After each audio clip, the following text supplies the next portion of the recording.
call it Decagon.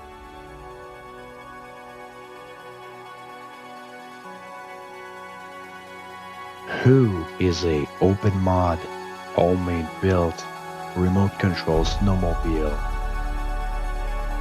How do you make that? What ridiculous speed, jumps, and climbs can she tackle? So, when on the eve of winter, where do we find it? But on the far side of the most dangerous mountain pass. It's a tale I'll tell, but dumb is the only question that matters. Why?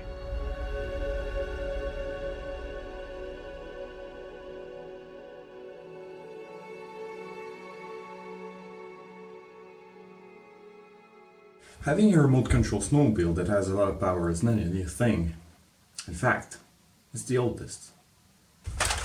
Remember this? It all started with this. Not this exact model, but something close enough. The motor was too weak, the drag was slipping, so what I did, put a bigger motor, put a bigger battery, speed controller, all that stuff. This is a little different. I've made it from scratch, so I could literally do whatever I want with it. And that's where I lost control.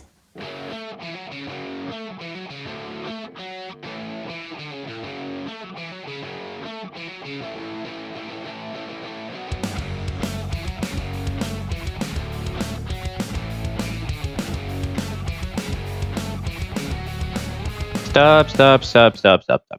As much as I would like to make a video like this, first of all, I don't have the content to keep going like this. I only have these 2 clips. Oh, sorry. But the thing is that this would not represent what I wanted to do with this. I really want to explain the process of making the machine like this because there's a crazy amount of time that actually went into making this. So just doing it like this would make it irrelevant. So there's going to be more video on this kind of presentation, but not this one. This one is going to be more explaining and showing up what the thought process was for this. And it all makes sense later, so keep watching if you're interested. For my personal dream build. And, I couldn't decide if I wanted to go for something lightweight or something with a lot of power. So I decided I would go for both, but on 2 separate machines. There are 5 main reasons why this sled is the most epic snowmobile you've ever seen. But I'm only going to talk about one of these today. And the video today is about the power system. How can I get that much power in a machine like this? We're going to go into numbers and details in a little while. But for the meantime, this is the most powerful remote control snowmobile on the planet. I'm saying this, from what I could see or hear or anything like that. I've never seen something like this ever done. So if you find something more powerful, let me know. But in the meantime, this is it. So this is the start of a series that's going to talk about this machine. And there's a few videos coming on different topics. Some of them might be the cooling system. Some of them might be the power system, which is going to be this one. Some of them are going to be like electronics and stuff like that. Because yes, there's a lot of electronics in this, and it's better if I do one for power system and one for electronics. They're not the same. There's a lot to talk about on this machine. It took a lot of time to actually make it. So I want to go in details on each section so you can have a good idea on what went into it. Last year when I decided I was going to put a big motor and a big speed control and big battery inside of a machine like this, I didn't really know what motor and setup I was going to use, but I had something already planned for something like this. Decagon T8. It was supposed to be a 1/8 scale pro racing motor. It's censored, it's great, it's huge. But I realized something. Decagon is great if you want to keep it simple with Decagon stuff. So I had this nice RX-8 speed controller. Fits perfectly inside of a machine like this, which is great. Plenty of power. But these two were not enough. No, I wanted more. I wanted more power. So I went on TP Power USA's website and I found something really interesting. And naturally I was trying to find what is the biggest motor I can fit in something like this. But it doesn't mean that it's going to work because you need to cool the system as well. And you need to be able to do it effectively. But after a little while watching on TP Power website, I found out something really interesting. It's called, on their website, it's called the 3650, and it's a little longer than this. But the thing is, it has a lot of power for its size. So, decided to do a little calculation. I came up with 3 different options for the motor. Or at least 3 motors that could fit with minor modifications. Anything bigger than this would have been a problem. So the first motor I came up with was a TP3650. It's a 36 diameter can, so the same diameter as something like this.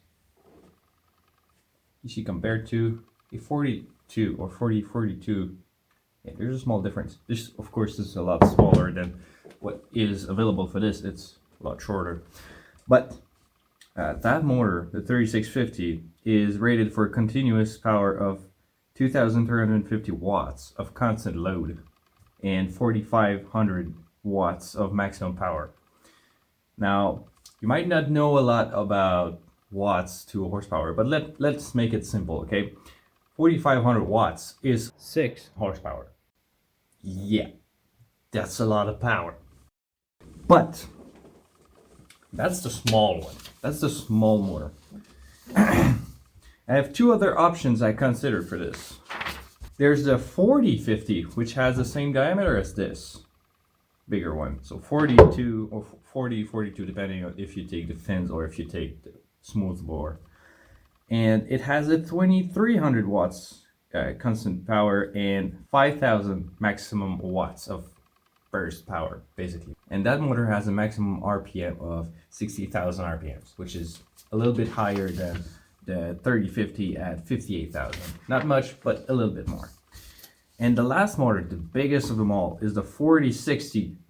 It is 3,000 continuous watts of power and 6,200 watts of maximum power, so burst again.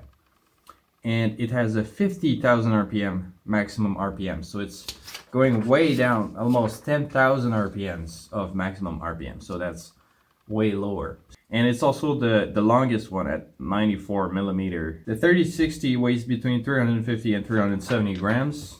The 4050 weighs 420 grams.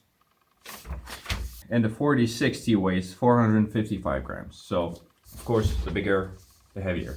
I took a lot of time to actually think about what I was going to use. Advantages and weaknesses, more power, bigger, heavier, all that stuff.